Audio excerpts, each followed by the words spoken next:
দেখলাম ফারুকিক দরিছে বিএনপির পোলাপান কেন ওয়াসিমের ছবি ড্রোন শোতে দেখায় না। ফারুকি দেখলাম মাপটাপ চাইতেছে, ফারুকির এই অভ্যাসটা ভালো, কিছু বার্তা দেয় না। এর আগেও পাঠ্য বইয়ে ওয়াসিমের নাম না থাকায় খুব খেপি ছিল ছাত্রদল। দেখেছেন না, মনে আছে না? ছাত্রদল রে বলি, ছোট ভাই হিসাবেই বলি, ওয়াসিম আমাদের প্রিয়, সব শহীদেরাই আমাদের প্রিয়। শহীদদের উপরে দখলদারি করতে না, এতে শহীদের অসম্মান হয়, অমর্যাদা হয়। এটা পরামর্শ দিই আর এটা ইতিহাস বলি। 1990-এ আইকনিক শহীদ ছিল দুইজন, নূর হোসেন আর ডাক্তার মিলন। ডাক্তার মিলনের হত্যাকাণ্ডই এরশাদের পতনকে ত্বরান্বিত করে। উনি জাসদ করতেন, আমরা জানতাম। উনি বিএমএর নেতা, ডাক্তারদের নেতা, এটা সারা দেশে পরিচয় ছিল। ঢাকা মেডিকেল কলেজের টিচার ছিল। এখন এরশাদের পতনের পরে জাসদের মনে হইলো এটার পয়েন্ট নিতে হবে যে ডাক্তার মিলন জাসদ করত।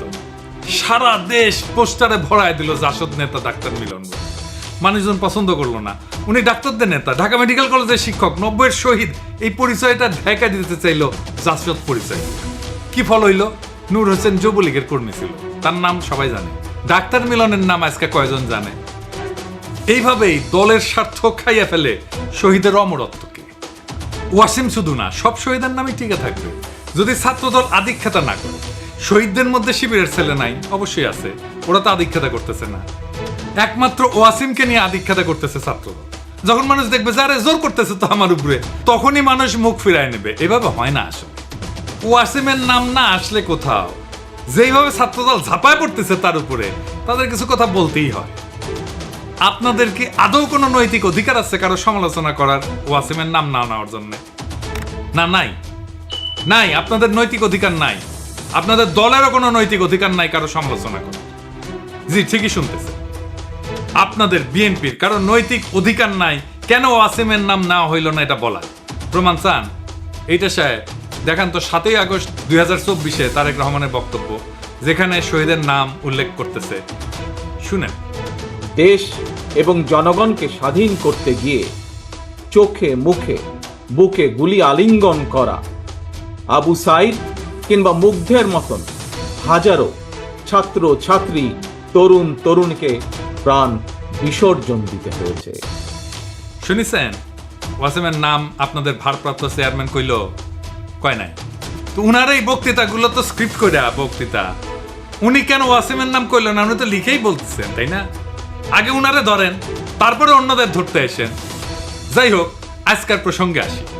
আজকের প্রসঙ্গ শ্রী শ্রী ওয়াকারানন্দ প্রভুপাদ। এই নাম কেন দিলাম আসেন সে আলাপটা। এই শ্রী শ্রী ওয়াকারানন্দ প্রভুপাদ মনে হয় জিন্দেগি ভালো হবে না, মাসুদ ভালো হবে, উই ভালো হবে। প্রভুপাদ কেন করছি? কারণ উই যা কাজ করিচ্ছে তাতে ও এটা ছাড়া আর কোনো কিছু কওয়া উচিত হবে। ওয়াকারানন্দ প্রভুপাদ বাংলাদেশে ইন্ডিয়ার মূল চালিকা শক্তি হয়ে উঠছে। তার উপরে ভর করেছে ইন্ডিয়া। সে এখন ইন্ডিয়ার মূল প্লেয়ার বাংলাদেশে। তার উপরে ভর কইরা ইন্ডিয়া কিছু করবে পাবে কিনা সেটা অন্য আলাপ, আমি আসিচ্ছি সে আলাপে। তার আগে দেখে নি কেন আমি তারে প্রভুপাত কইছি। ওয়াকারানন্দ গেছে রাশিয়া, তারপরে ক্রোয়েশিয়া। জানুয়ারিতে রাশিয়ান রাষ্ট্রদূত দেখা করেছিল, তাই গেছে রাশিয়ায়। রাশিয়া কেন?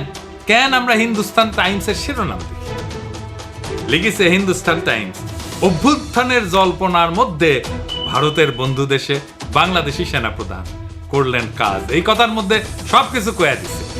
তাহলে কি কাজ করতে গেছে ওইটি? আপনি যখন কারোর সাথে ঘুটু করতে যাবেন না, তখন তৃতীয় একটা দেশে যাবেন। এই তৃতীয় দেশটা হইতেছে রাশিয়া। এই রাশিয়ায় গিয়া সে ইন্ডিয়ার পানি পড়া নিয়ে আসেছে। আইসাই সে দেখাতে গেছে যে দেখো দেখো দেখো, বাংলাদেশে ইন্ডিয়ার সিফা সালাক এখন আমি ওয়াকারানন্দ প্রভুপাদ, আমার এখন সাত দেখবা, বুঝছাও। গেছে বৌদ্ধ বিহারে, দেখেছেন? হিন্দুস্তান টাইমস কি নিউজ করলো এবার দেখেন। বাংলাদেশ ভাগের কথা উঠতেই এবার মৌলবাদীদের কড়া বার্তা সেনাপ্রধানে। ওয়াকার বললেন, দেখেছাও। এরপরে কুটি গেল, এরপরে গেল পয়লা বৈশাখ করতে ঢাকেশ্বরী মন্দিরে। আর পাশে কে? এডিটর সাহেব দেখান। এই কিরে, এই কিরে কিরে, সন্তোষ শর্মা। হ্যাঁ, সন্তোষ শর্মা বাংলাদেশের রয়ের 1 নাম্বার লোক। বাংলাদেশে আলেমদের ইন্টারোগেশনের টাইমে হাজির থাকতো এই সন্তোষ শর্মা। শোনেন হারুন ইজাহারের কণ্ঠে। একটা নাম আমি বলতে চাই, আপনাদের সকলকে চিহ্নিত করে দিতে চাই। সে হচ্ছে এই একটা পত্রিকা ইদানিং খুব দেখা যায়, কালবেলা পত্রিকার সম্পাদক সন্তোষ শর্মা। সে সরাসরি ওই বিদেশি এই কান্ট্রির ম্যানেজারের পক্ষ থেকে, স্টেশন ম্যানেজারের পক্ষ থেকে সে আমাকে রিমান্ডে নির্যাতন করেছিল। সেজন্য ওই কালবেলা পত্রিকার সম্পাদক সন্তোষ এর বিরুদ্ধে শর্মা, ওর বিরুদ্ধে মামলা হতে হবে। এবং সে কিন্তু নিজেকে অনেক বিভিন্ন আড়াল দিয়ে সে নিজেকে আড়াল করার চেষ্টা করেছে। এরাই কিন্তু আমাদের এই রাষ্ট্রকে সর্বদিক থেকে এনে ধ্বংস করেছে। এরপর 21 টিভির নিউজ দেখেন আর এটা। সন্তোষ শর্মা এখন তিনি দৈনিক কালবেলার সম্পাদক ও প্রকাশক। কাজ করেছেন শক্তি নামের পত্রিকায়। সাপ্তাহিক সুগন্ধার মালিক ছিলেন সন্তোষ শর্মা। হয়েছিলেন দৈনিক আমাদের সময় পত্রিকার ব্যবস্থাপনা সম্পাদকও। দেশে পূজা উদযাপন পরিষদের কেন্দ্রীয় কমিটির সাধারণ সম্পাদকও তিনি। ভারতের প্রধানমন্ত্রী নরেন্দ্র মোদীর সাথে ঘনিষ্ঠতার সংবাদ প্রকাশ করে তার নিজের পত্রিকাতেই। পেশাগত এসব পরিচয়ের আড়ালে সম্প্রতি বেরিয়ে আসছে ভয়ঙ্কর তথ্য। সন্তোষ কিন্তু দুটো ট্রাম্প কার্ড সে ইউজ করে, একটা সাংবাদিকতা আর হলো সম্পর্ক। সে বাংলাদেশ পূজা উদযাপন পরিষদের সাধারণ সম্পাদক। হেফাজতে ইসলামের যুগ্ম মহাসচিব মুফতি হারুন ইজহার চৌধুরীর দাবি, ভারতীয় গোয়েন্দা সংস্থা র এর এজেন্ট সন্তোষ শর্মা। এইটা সাহেব, এবার আর ওর আসল প্রভু মোদির সাথে ছবিটা দেখান। এইবার আমাদের প্রিয় সালাউদ্দিন সাহেবের সাথে দেখান, ভিডিওটা দেখান না। দেখেছেন মালটা? এইবার সব হিসাব মিলিছে, খাপে খাপ মমতাজের বাপের মতো মিলে গেল। তার মানে এইটার পিছনে একটা বিশাল পরিকল্পনা আছে ওয়াকারের এই ভিজিটের পিছনে। আমরা একে একে দেখবো ওয়াকারুজ্জামান কেমনে ওয়াকারানন্দ প্রভুপাদ হইয়া উঠলো, সেই জার্নিটা আমরা এক্ষুনি একটু দেখব। ওয়াকারের সাথে তো ইন্ডিয়ার পররাষ্ট্র সচিব ক্যান্টনমেন্টে গিয়ে দেখা করেছিল, তাই না? সেনা প্রধান তো সারাক্ষণ নাকি কথা কইতেছিল নতুন সরকার তৈরির সময় ভারতের সেনা প্রধানের সাথে, তাই না? ভারতের সেনা প্রধানই কয়ে দিচ্ছে। As of today, firstly, there is no vulnerability from any side. I am in touch with the chief of Bangladesh during the time of when this changeover took place. I was in constant touch with him, and even thereafter, in November 24, we had a video conference also. When we talk about the relationship we should talk about when there is an elected government. So as of now, the relationship is with the military is well and perfect. তারপর আয়নাগর ভিজিটে বাধা দিচ্ছে, তাই না? 600-র বেশি আওয়ামী লীগ দাগিদেরকে ক্যান্টনমেন্টে আশ্রয় দিচ্ছে, তারপর পলায় যেতে সাহায্য করছে। লেফটেন্যান্ট জেনারেল মুজিবকে ক্যান্টনমেন্টে অন্তরীণ অবস্থায় পলায় যেতে সাহায্য করছে। বিডিআর হত্যাকাণ্ডের বিচার আর করা যাবে না কইছে না? এই বর্বরতা কোনো সেনা সদস্য করেনি, সম্পূর্ণটাই তদানীন্তন বিজিবি সদস্য দ্বারা সংঘটিত। Full stop. এখানে কোনো ইফ এবং বাট নাই। আয়নাগরের সব এভিডেন্স নষ্ট করেছে ক্যান্টনমেন্টের মধ্যে। রাজনৈতিক দলগুলোরে ডেকে নিয়ে ঘুটু করেছে, তারপর আঙ্গুল উঁচে শাসাইতে গেছে, সারা দেশের মানুষের ঠাপ খেয়ে টানছে। হাজনাত্রেও ধরতে গেছিল, পাবলিকের দিছে ঠাপ, হটিছে পিছে। তারপর শহীদ পরিবারের সাথে নাটক করেছে, পন্দের আলোতে কলাম লেখাইছে, ছাত্র সৈনিকের ঐক্য যেন ফাটল না ধরে। সৈনিক মানে সাধারণ সৈনিক না, কিন্তু সৈনিক মানে ওয়াকার। তারপরে সার্জিসরা ম্যানেজ করেছে ওয়াকার, তারে দিয়ে বিবৃতি দেওয়াইছে। তো সার্জিসের নিয়ে একটা কথা কওয়া দরকার। অনেকেই কইছে, আমি কিছু কই নাই, এখন একটু কই আর কি।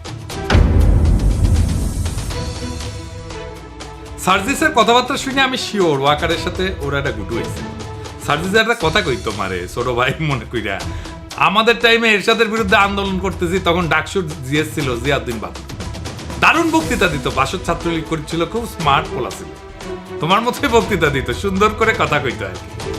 এরশাদের সাথে হাত মিলে মন্ত্রী হইলে এরশাদ মারা গেছে বেচারা, কিন্তু তার পলিটিক্যাল ক্যারিয়ার শেষ। ক্ষমতার সাথে কম্প্রোমাইজ করলে রাজনীতি থাকে। রাজনীতি হইতেছে ক্ষমতার সাথে টক করতে পারে। বাংলাদেশে খালেদা জিয়ার যে ইমেজ এটা হয়েছে তার প্রিন্সিপাল পজিশনের জন্য, হাসিনার যে খাইস্টা ইমেজ তা কম্প্রোমাইজের জন্য। জিয়াউদ্দিন বাবলু তো আমারও নেতা ছিল, আমি তো তখন মফস্বলের ছোট নেতা। আর জিয়াউদ্দিন বাবলুকে কেউ চিনে? ওই সময়ের কত নেতা আছে না, কত নেতা ছিল, অথচ আমার যেটুকু পরিচিতি হয়েছে সেটুকু পরিচিতিও তো তাদের নাই। অথচ আমি তো তখন মফস্বলে কর্মী ছিলাম, তাই না? রাজনীতি একটা অনেক লম্বা পথ। এইখানে এই বয়সে কম্প্রোমাইজ করে ফেললে হয়তো এমপি হবা 2-1 বার, তারও বেশি হইতে পারো, মন্ত্রীও হয়তো হবে, তারপর জিয়াউদ্দিন বাবলু হয়ে যাবে। হাসনাত মন্ত্রী এমপি হইতে পারবে কিনা জানি না, কিন্তু বাংলাদেশের নেতা হবে, আগামীর বাংলাদেশের নেতা হবে, যদি তার ইমেজটা এইভাবে ধরে রাখতে পারে। মার্চ ফর গাজায় হাসনাত যে মিছিল করিচ্ছেন না, ওর পাশের জায়গাটা তো তোমার হইতে পারতো, হয় নাই? ওই জায়গাটা রাজনীতি। আর ওয়াকার আনন্দ বহুপাদের সাথে যে কোনো কথাবার্তা নেগোসিয়েশন সব প্রাসাদ ষড়যন্ত্র, ওইখানে রাজনীতি থাকে না। যাই হোক, এই যে ওয়াকার এইসব করিচ্ছে, কেন করিচ্ছে, কিভাবে শুরু হইল এটা? বিক্রম মিশ্র এসে তার সাথে মিটিং করল। আসছিল বিক্রম মিশ্র বাংলাদেশে, তারপরে হাওয়া, ওর খোঁজ পাওয়া যাচ্ছে না কয়েক ঘন্টা। তারপরে দেখা গেল ওয়াকারের সাথে মিটিং করেছে, এবং এই মিটিং কোনো শিডিউলে করা মিটিং না, কোনো আগে থেকে ঠিক করা মিটিং না, হুট করে মিটিংটা কইরা চলে গেল। তারপরে খালেদা জিয়ার সাথে দেখা করলো ওয়াকার। এটাই হইতেছে মূল খেলা ঘোরানোর ইভেন্ট। এইখানেই ওয়াকার, বিএনপি আর ইন্ডিয়া তিনজন এক লাইনে আসে। ওয়াকার হইয়া ওঠে বাংলাদেশে ইন্ডিয়ার পিভট। মানে সাইকেলের চাকা দেখেছেন না তো, সাইকেলের চাকা স্পোক গুলা যে লেগে থাকে যে মাঝখানে, ওই যে ইয়ের কাছে, ওই গোল্লিয়ার কাছে, ওটাই হইতেছে পিভট, বুঝছাও? তো বিএনপি তো এইটা পিভট হয়ে উঠছে ওয়াকার। বিএনপি 72-এর সংবিধান, মুক্তিযুদ্ধের চেতনার, অসাম্প্রদায়িকতার, আওয়ামী লীগ ন্যারেটিভ গুলো বলতে শুরু করছে না তারপর থেকে। তারপরে ওয়াকারের পৌরুষ জায়গা ওঠে, সে হারকুলিস হইতেছে, রাওয়া ক্লাবে আঙ্গুল উঁচায় দাবরানি দেওয়ার চেষ্টা করে। ওই দাবরানি আমি একা দাঁড়ায় চ্যালেঞ্জ করেছিলাম। আমি বলেছিলাম, ওই আঙ্গুল আমরা চিনি, নামায় কথা বলো ওয়াকার। তারপরে তো হাসনাতের ঘটনা ঘটলো। আমরা যখন পাল্টা দাবরানি দিলাম, তখন তারেক রহমান ওয়াকারের পিছে দাঁড়াইলো, বলল সেনাবাহিনীকে বিতর্কিত করার চেষ্টা হচ্ছে। ওয়াকার কি সেনাবাহিনী নাকি একজন ব্যক্তি? তারেক রহমানের ওয়াকারকে কেন সেভ করতে নামতে হইল? ওয়াকার তো নিজেই বিতর্কিত কাজ করতেছে, একটা দুইটা না, অসংখ্য। বিক্রম মিশ্র হাওয়া হয়ে গেল কয়েক ঘন্টার জন্য, তারপরে জানা গেল ওয়াকারের সাথে মিটিং। একটা রেসপন্সিবল রাজনৈতিক দল হিসেবে তো তারেক রহমানের ওয়াকারকে প্রশ্ন করা উচিত ছিল, বিক্রম মিশ্রের সাথে কি আলাপ, কি কথা তাহার শোনে। এই মিটিং তো শিডিউলের বাইরে ছিল। শয়তানির পর শয়তানি করে যাবে, কিছু কওয়া যাবে না, বললেই সেটা সেনাবাহিনীর বিতর্কিত করার চেষ্টা করবে। বাহ, খুব মজা, আমি যার আমি করবো, আমাকে কেউ কিছু কইতে পারবে না। কি চমৎকার ইন্ডেমনিটি। যাই হোক, ওয়াকারকে দিয়া ইন্ডিয়া কি অ্যাচিভ করাইতে চায়? প্রথম, হাসিনার বিচার যেন বন্ধ করতে হয়। 2 নাম্বার, আওয়ামী লীগকে যেন নির্বাচন করতে দেওয়া হয়, সেজন্য ওয়াকার ইনক্লুসিভ নির্বাচনের কথা কয়। 3 নাম্বার, আওয়ামী লীগ যেন পুনর্বাসিত হয়। এই জন্য ওয়াকার যত নড়াচড়া করবে, ততই রাজপথে আওয়ামী লীগের মিছিল বেরোবে, বড় হইতে থাকবে এই মিছিল। ওর বাসায় যে আগুন দেবে। আর ফাইনালি আওয়ামী লীগকে যদি ফেরানো নাই যায়, তাইলে আওয়ামী লীগ ইন্ডিয়ার হইয়া যে রোলটা প্লে করেছিল, সেটা যেন বিএনপি করে, আবার যেন ইন্ডিয়ান রাজত্ব কায়েম হয় বাংলাদেশে। তো ওয়াকার করে দিয়া কি আবার রাজত্ব কায়েম করতে পারবে ইন্ডিয়া? স্বপ্নে পারতে পারে, স্বপ্নে তো কত কিছুই খাওয়া যায়। 1/11-এ আমেরিকায় কু করাইছিল না, তারপরে বাংলাদেশকে তুলে দিয়েছিল ইন্ডিয়ার হাতে। ইন্ডিয়ার নিজের একার কিন্তু হ্যাডম হয় নাই বাংলাদেশের উপরে দখলদারি কায়েম করে। ইন্ডিয়ার বাপেরও সাধ্য নাই বাংলাদেশে আবার দখলদারি কায়েম করে। বরং ওয়াকার, বিএনপি আর ইন্ডিয়ার এই অশুভ মৈত্রী পরাজিত হবে। এটাই ইতিহাসের নিয়ম। বাংলাদেশে এক গুরুত্বপূর্ণ সন্ধিক্ষণে দাঁড়িয়েছে। জুলাই বিপ্লবের পর প্রফেসর ইউনূসদের সরকার পরিচালনার দায়িত্ব দেওয়া হয়েছে, তা শুধু নির্বাচন আয়োজনের জন্য না, বরং দীর্ঘদিনের দুর্নীতিগ্রস্ত রাজনৈতিক এবং প্রশাসনিক কাঠামো সংস্কারের জন্য। টাইম ম্যাগাজিন তাদের দুনিয়ার সবচাইতে প্রভাবশালী ব্যক্তিত্ব বলে স্বীকৃতি দিছে। এই মানুষটার লিডারশিপে আমরা সমস্ত ষড়যন্ত্রের জাল ছিন্ন করে আগাই। এই সময়টা একটা বিরল সুযোগ আমাদের রাষ্ট্রকে পুনর্গঠন করা, কিন্তু এই রাজনৈতিক দলগুলা প্রয়োজনে সময় দিচ্ছে না, সাহায্য করতেছে না, তড়িঘড়ি করে নির্বাচন নির্বাচন নির্বাচন কইরা মাথা খারাপ করে দিচ্ছে। এই তড়িঘড়ির নির্বাচন করলে আগের যে সিস্টেম ছিল সেটাই থাকবে, কিছুই বদলাবে না। আবার ফিরে আসবে সেই ফ্যাসিবাদ, আবার ফিরে আসবে সেই স্বৈরাচার। বারবার দেখতেছেন না, বারবার রক্ত দেওয়া লাগতেছে, বারবার লড়াই সংগ্রাম করতে হচ্ছে, ওই একই জিনিস আবারও থাকবে যদি আমরা এবার কিছু করতে না পারি। তাই এখন এই সিস্টেমে ব্যবস্থা পরিবর্তনের সময়, শুধু নেতৃত্বের পরিবর্তন না, ইতিহাসের প্রত্যেকটা প্রত্যেকটা বাঁকে আমরা দেখছি যখন দেশপ্রেমিক জনতা একত্র হয় তখন কোনো ষড়যন্ত্রই টেকে না, কোনো চক্রান্তই সফল হয় না। ওয়াকার, বিএনপি বা ইন্ডিয়া যেই হোক, যদি তারা জাতির স্বপ্ন, শহীদের আত্মত্যাগ আর জনগণের আশা আকাঙ্ক্ষার সাথে সংঘাতে আসে, তাহলে ইতিহাস তাদের জায়গা করে দেবে ব্যর্থতা আর তিরস্কারের মতো। সামনে অন্ধকার আছে, কিন্তু আলোও কাছেই। প্রয়োজন শুধু দিক ঠিক করা আর পা বাড়ানো। আমরা অবিচলভাবে সেই পথে আগায় যাব। কেউ আমাদের রুখতে পারবে না। নতুন বাংলাদেশ আমরা গড়বই। দ্বিতীয় স্বাধীনতাকে আমরা পরাজিত হতে দেব না।